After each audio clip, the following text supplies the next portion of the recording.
அனைவருக்கும் எனது அன்பான வணக்கம். திருவள்ளுவர் இயற்றிய திருக்குறளில் அறத்துப்பால் அதிகாரம் 10 இனியவை கூறல் 98வது குறள்.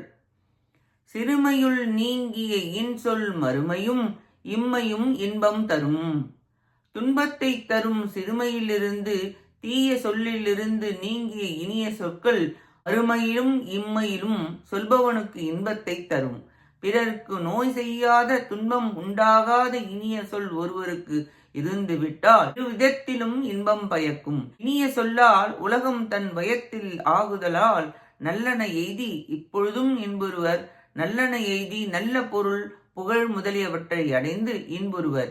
முதலில் மறுமையை கூறி பின் இம்மையை கூறியது உயர்ந்ததை முதல் கூறி வரிசைப்படுத்தி முறைமை, எனவே அவ்வாறு கூறப்பட்டது.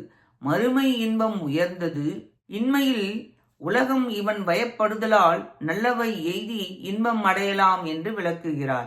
எனவே நாம் இனிய சொற்களை பயன்படுத்தி நல்லவற்றை செய்ய வேண்டும்.